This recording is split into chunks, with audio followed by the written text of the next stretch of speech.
Wow, it's January. It's beginning of the year. Are you feeling it yet? I think we just crossed over the date. They said that 80% of the people don't follow their resolutions. Is that you or is that somebody else? Hey, I'm John Chen. We're here in the Engaging Virtual Meetings podcast. If you're watching here live on social media, make sure and subscribe, share, like, comment. Wow, I had a post that had 80,000 impressions on LinkedIn. And the cool part about it was around kindness that I displayed on an air flight home in December. So, meanwhile, great things that are happening there. If you want to all the episodes for the Engaging Virtual Meetings podcast, go to engagingvirtualmeetings.online. Subscribe to any one of your 15 favorite podcast destinations. And if you want to learn how to be more engaging in the world, take your phone out, scan this QR code for a free ticket, or come to the Engaging Retreat. That will be here October 20th through the 22nd, live here in Seattle and virtually anywhere you can click a button. Speaking of click a button, right? Well, I'm probably in the inverse location where this person is right now. And I'm really excited, though, to share our guest that we have here. Today's guest, she's an accomplished speaker, author, and trainer with her book, 7 Steps to Mastering Business Analysis. Her job title is the Passionate BA, and I think that means business analyst. We'll find out if it means something else. And she can also be seen in the Hawaiian waters on a surfboard where she lives. Please, let's welcome Jamie Champagne. Jamie, how are you? Aloha, John. Yeah, we got a little shaka going on there too. And welcome CSP. Now, what year did you get your certified speaking professional? I got it 2 years ago. So, I think that would be Denver then, right? was Denver. I believe I was the only one who didn't walk. That also conflicted with one of the most important things, and that's first day of kindergarten for some people. So that was a good choice. But good choice. Yes. Smart choice. So. Right. And I do want to know, I don't know why I wanted to ask this. I've never asked you, where does your last name Champagne come from? I don't know. It's your family origins around this name. Champagne is actually French, from the region of Champagne, France. The only thing was I kept the last name and not the ex-husband. Built a lot of equity in that. For fun, and there was only one Champagne in the global address listing, your gal at work. There was a whole lot more other names out there, but there was only one Champagne in the Microsoft global address book, so I had to keep that. Oh, wow. Very cool. Yeah, member of the club, so I know exactly what you're talking about. So cheers and toast to you. Meanwhile, some of my friends don't know who you are. You and I have gotten a chance to meet. Again, you are living in the state of Hawaii, as well as I believe you're one of the board members for National Speakers Association. What, the current president? Did I get that right? Yep, of the Hawaii chapter out here. We do business. We speak, we build businesses, we grow, we connect and collaborate absolutely out here. And then we catch a few waves in between. I'm looking forward to my first visit to be able to speak at your chapter, mainly for the excuse to come back to. I have not been to Hawaii since 2019.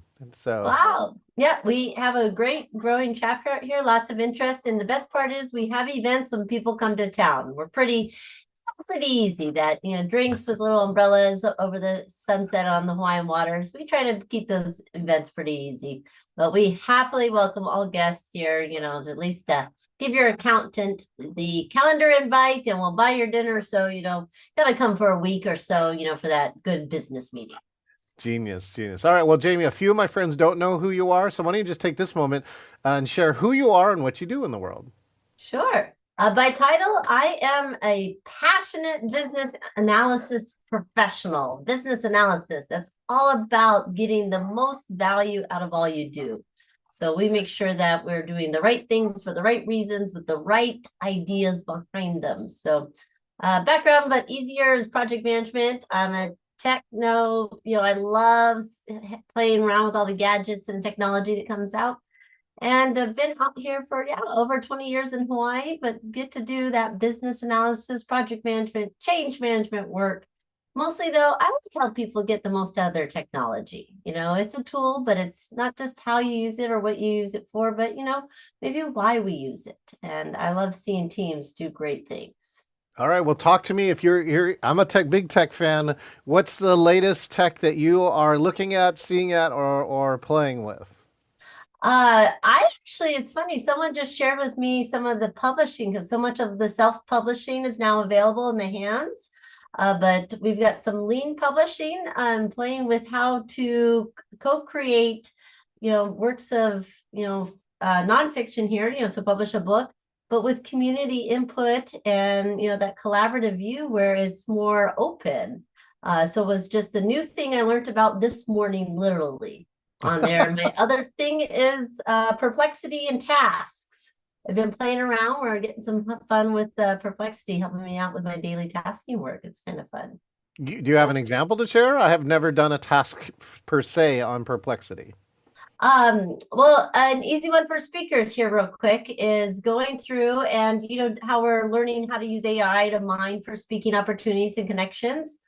But to put it together in, like you say, put it together in a working document that you can use, but then assign you a certain task for each day that actually can make like a Google task. And now I have the task, here's what you need to do today. And I build out some rules. So don't overload me, don't overwhelm me. Just because you can doesn't mean you should. But, to give me some task and to break them down, whether this is a direct apply, this is a reach out and follow up, and space out those tasks over the week. And then I come in Monday morning and there's some tasks ready to go, not just the research and the pulled knowledge, but it's already pre-built. So interesting. So there is the human element. You're saying you still have to approve, but it comes up and lines all these things up for you, and you just say approve, approve, approve. Is that kind of how? A little bit. Yep. Get some task in there that says I don't have it reaching out directly to events coordinators for me yet. We'll see how we get there. But it says, we see this is of interest to you, and here would be the recommended actions. We've assigned you a task, so all I have to do is open up my task list rather than having to do the research. Genius. All right. Well, in the business analysis department, I'm just curious, what does that mean to you, and who are like your ideal clients, just so I have a good idea of how your work is applied. Sure. What happens normally is often it's corporations, those companies that are large enough to have IT departments and project management offices. And so they love to do change work, improve, upgrade, replace, add in new shiny objects. And they have to have teams, cross-functional teams, work together to get those things to work. So there's solutions, not just a product, not just finish out a project.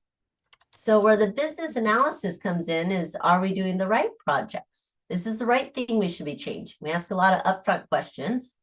Primarily, I definitely help teams with their requirements work. So execution of the projects, do we have all the details? Have we tested? Is this truly working right? And then process improvement afterwards. Just because you've implemented, like you say, you get a new tool. How many of those great texts we have on our computer, are you actually using them to their full capacity? Or are we still using SharePoint as a shared drive, just bigger mess all over the internet? So that's the part where I like to play the game is, are we getting the maximum value for whatever effort, whether we're changing or we have changed or thinking about change?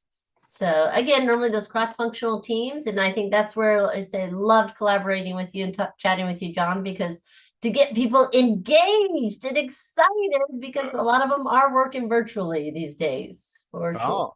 Well, share a little more about that. Getting people engaged. So I'm just curious about, have you ever had, taken a group from disengaged to engaged? And if so, how'd you do it? Oh, yes. Okay. So, well, the thing is, everyone works in silos in a lot of our corporations, right? We have IT, you have marketing, you have finance, And the part is you want them interested and invested in the solution. It's hard to get them a little invested, in each other, but they'll get invested in what we're doing on there.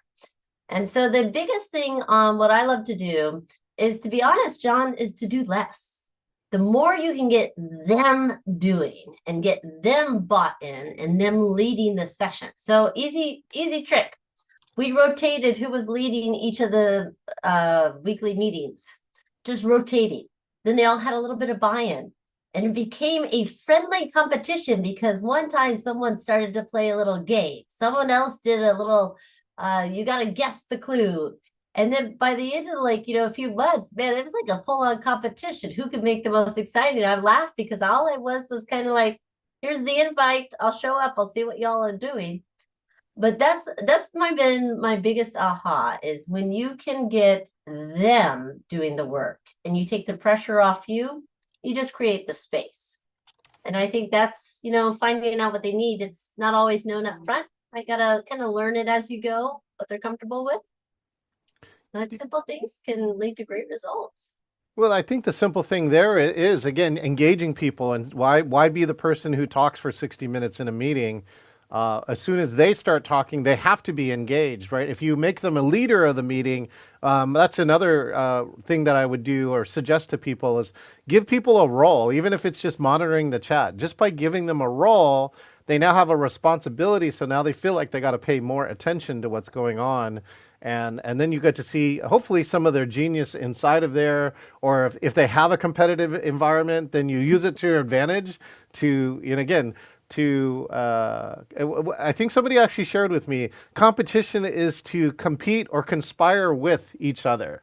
Right, and so that it's actually not you're competing against each other, you're just actually trying to see how can you elevate each other higher. Does that sound about right to you? Does that match what you're thinking? Absolutely, absolutely. And what's you pointed out there, like you say, give them a role is just simply shifting. I think even all our meetings, when you just have a meeting, there's no attendees. You don't just go to a meeting. That if I'm going to have a meeting, and at least my perspective, we have participants. If you're invited, you're a participant. I do not have attendees or flies on the wall. You are coming to participate in it.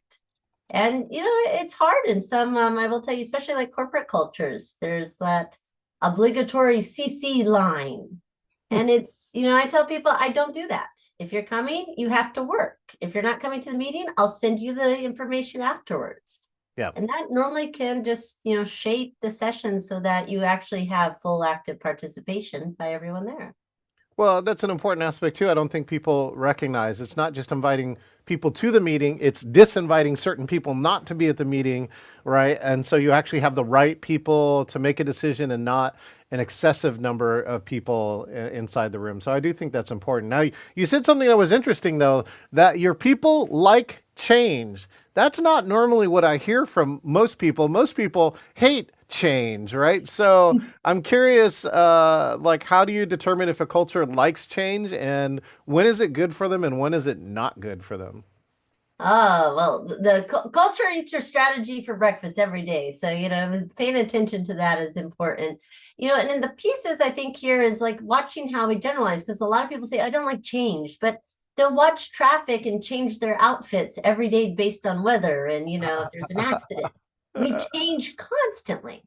And so it's finding where do they not like change and why is that? So like, I don't like changing my daily processes, but I love learning a new tool that makes my job easier. I love learning, how many people love their new phone and how great the new camera is, even though they're frustrated because all the buttons are different, There's something they like about that. And I think that's the part where we don't make it too big on the change versus, where is the exciting part? What are you looking forward to? And highlighting that. And okay, if we have to change processes, now you become the remover of barriers. What are your roadblocks to making this fun and exciting? What are you, what is uncertainty or unsure? Let's address those needs so you can get focused on the value outcome. And so that's where it gets exciting. So I think, again, like you say, change, sometimes we do. We're like, oh, we don't like change. Yeah, we change every day. So it's finding that part that we do enjoy and seeing where we can maybe remove some obstacles to that feels frustration. Now, I think there's a key part here, though, which is that you probably work with people. There are some people who like to change at a rapid rate, some who might want to change at a slower rate or whatever it is. And so I think sometimes that your role as a business analyst is to facilitate these decisions somehow and get the group to agree on something to go forward, right? So I'm just curious, how do you facilitate with these groups and what are some of the results you've seen? Sure. One of the things is finding out, like you say, where is our risk tolerance? When we're often talking to corporations, what's your risk tolerance? And if it's, we're very regulated, financial insurance industries, anything dealing with like medical, then it's like, okay, well, can we collaborate so that we're very big collaborative plan based, that we lay things out, everyone's comfortable, people are really communicating the next steps, Yep. and again, build a plan together. Whereas if it's unknown, like find out, like, do we really know what we're doing? Have we ever done this before? What are we looking to achieve? And if there's a lot of unknowns, then it's like, well, let's just do little bits, but let's keep it a little smaller. Let's try something, get some feedback. That iterative approach Yep. is much more popular. But like you say, you have to find where's their comfort level.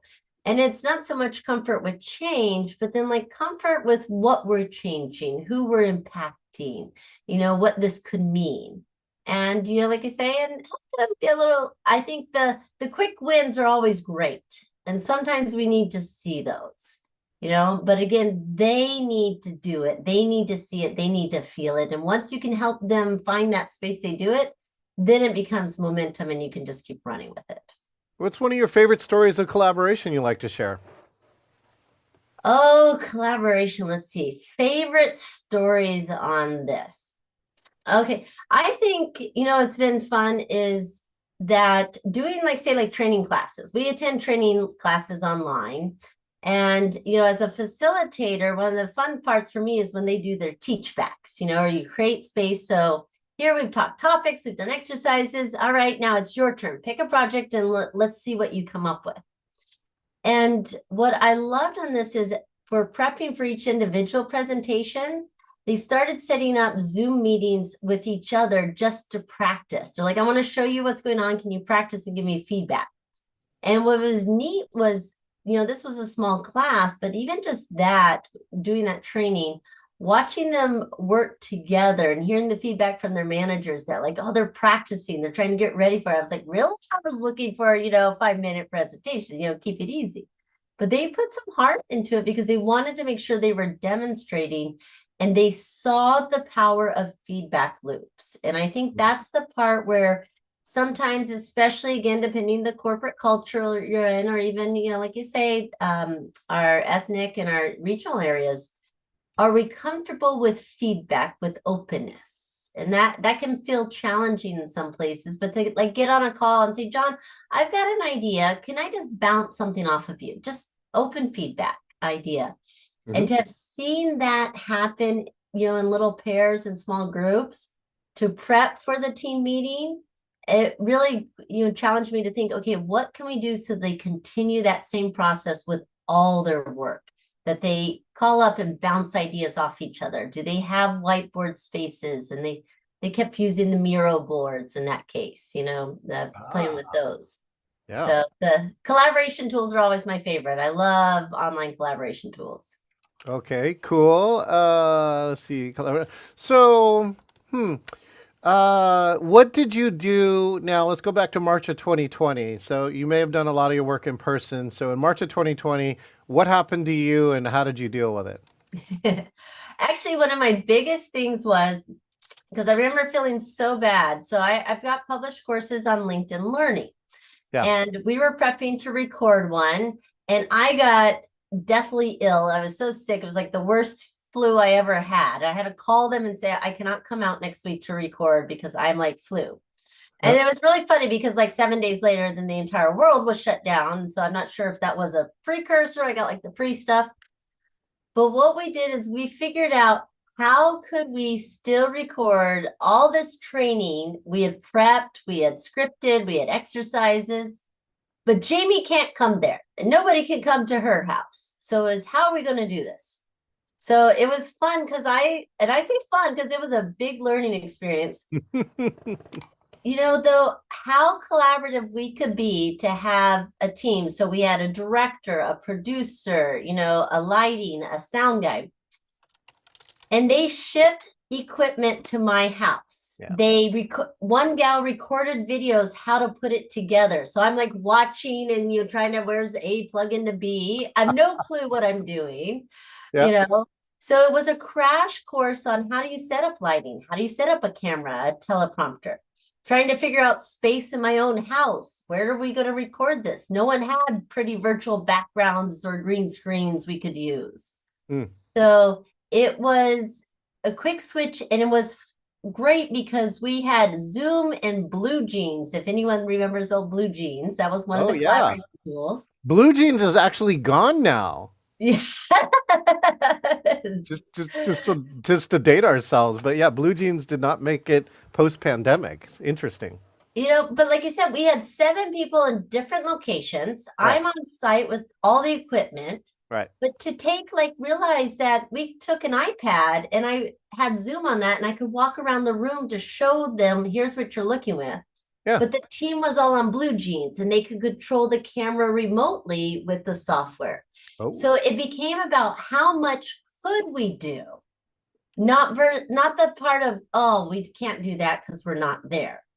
It became, what else could we do? I had my husband taping a trash bag on the outside of a window just to kind of dull the lightness from that angle. And we had to be done by 1 o'clock because the sun would come on that side of the house, and mess with their lighting, so, but it became, what could we do? And I think that was like the biggest aha. And even some of us are still figuring it out, even post-pandemic. How much can you do even if you can't get everyone in the same room? And I think that's the power of the world we're working with now. People see that. Twilio published a study that said that IT moved forward 7 years in 2020 in a single year because, like they said, all these projects that were on the list of things that they were gonna do later, and the pandemic, of course, made them that you had to do them, like in your case here.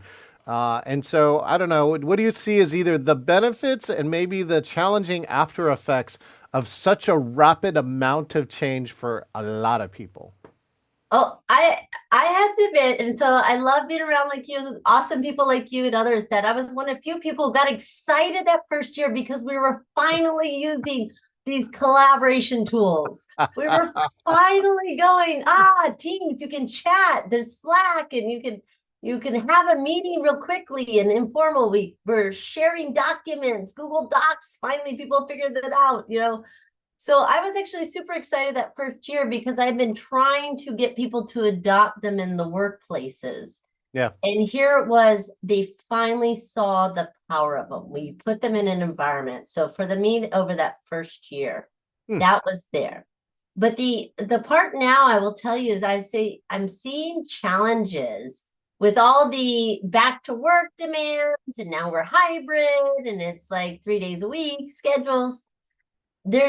Now it's like a balancing act. They're trying to figure out, where do I shift and flow my efforts? What makes sense in person? What makes sense hybrid?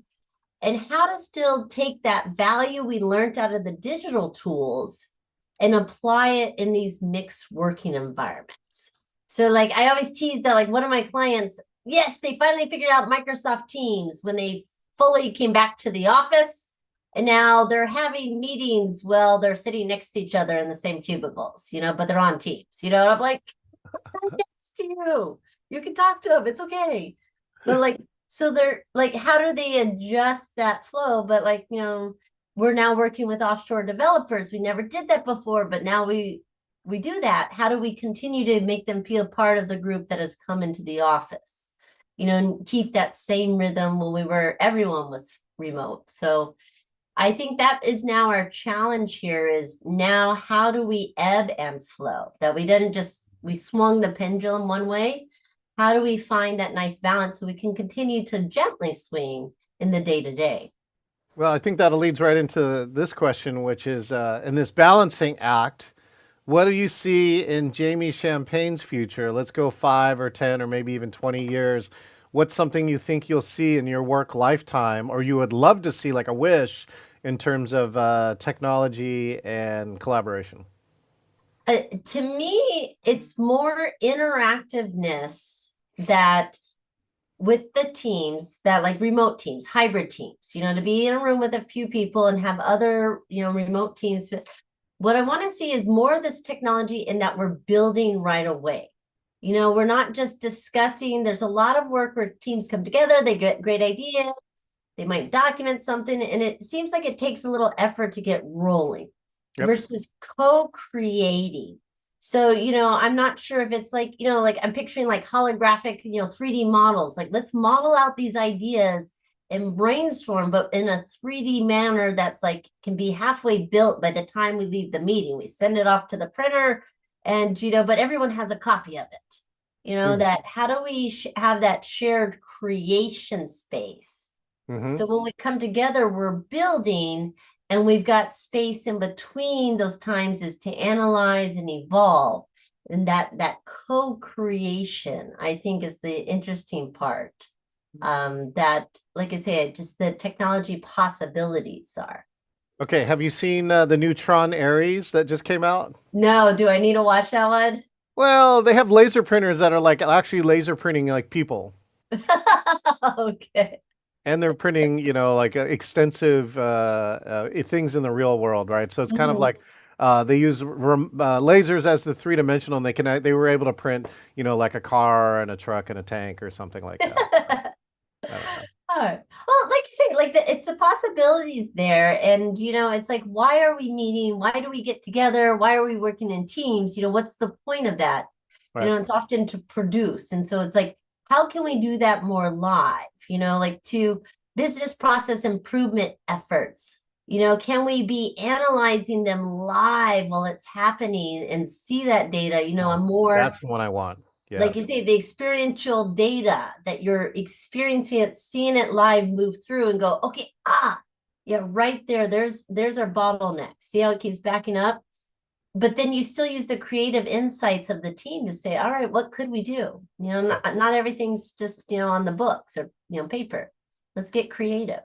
Yeah, Adobe actually has an engagement meter built into Adobe Connect, right? The learning Mhm. platform. Yep. And so that you can actually do things like see the overall engagement of the group at any time during the course. So they kind of boiled it into one number. So that's something I thought that was interesting. It's like along the way, but real-time analysis tools that would allow us to do that and see the impact for you as a facilitator. One, it should point out somebody like you're not paying attention to this person. This person hasn't said anything, so you should at least Mhm. give them the opportunity to do so, and then see if it actually would change the course of the meeting. So, Yeah. uh, Yeah. Oh, yeah, yeah, I love that stuff because, like you say, it not just what are you producing, but like you say, where is the team? Can you get that data on them live so that you do adjust? You live, course correct.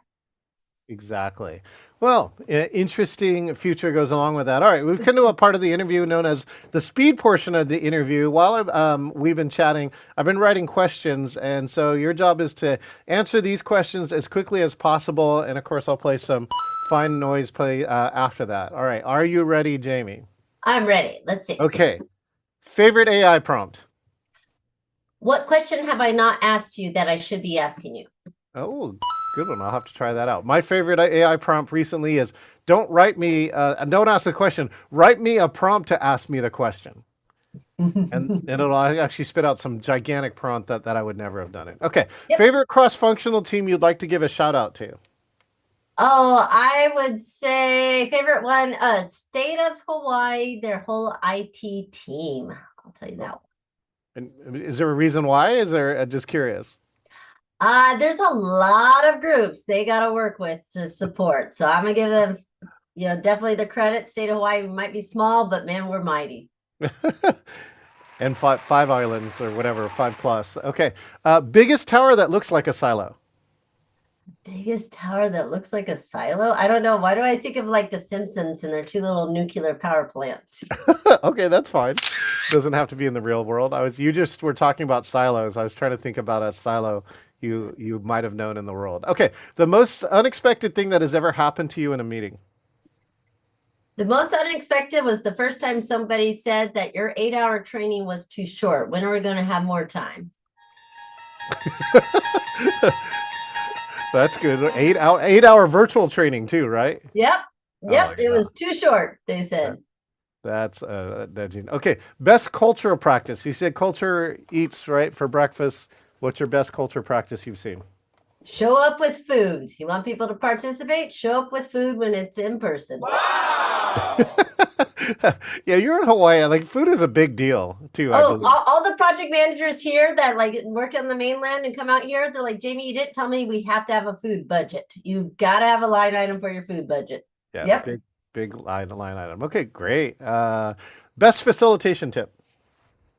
Do less. That is Say more.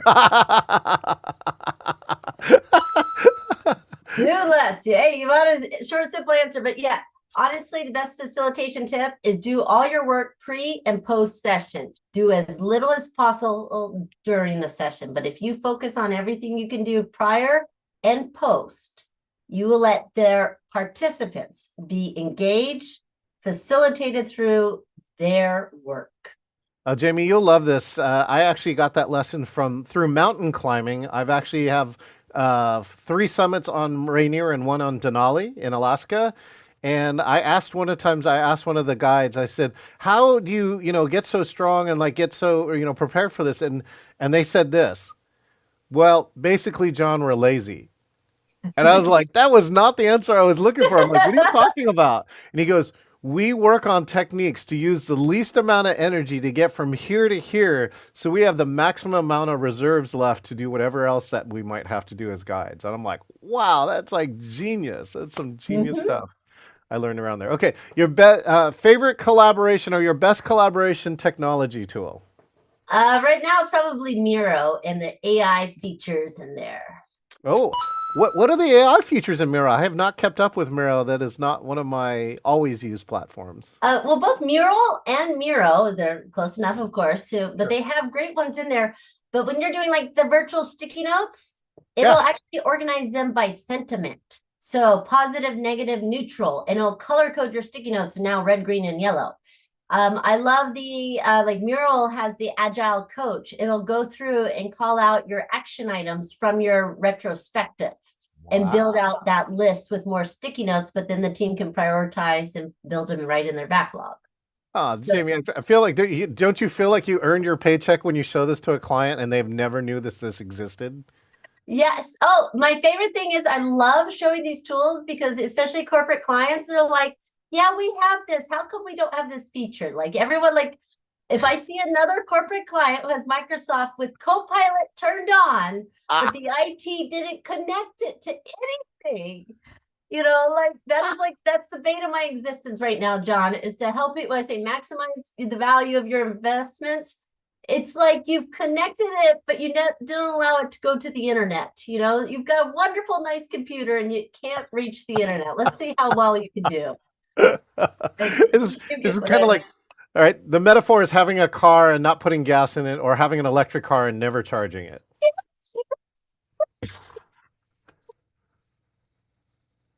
saying. You could go somewhere with it. Jamie, genius. Okay, what can you do that you haven't said that? Um, I can help people have fun with their work.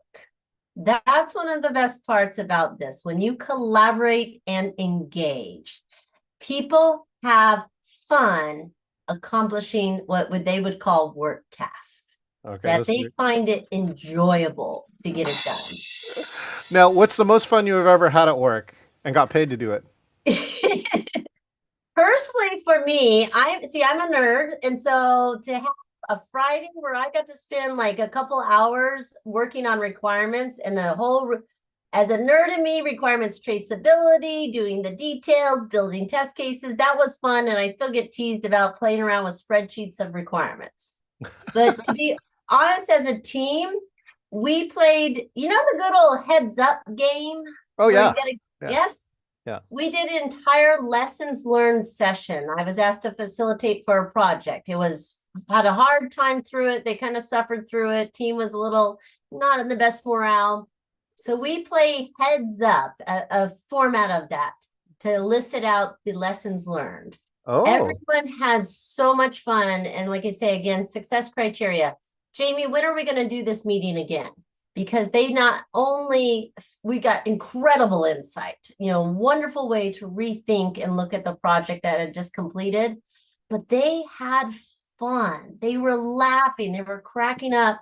and they were sharing insights that never came out during the entire project. It was really nice to see. And I felt very comfortable with the teams within just I think about 90 minutes we spent.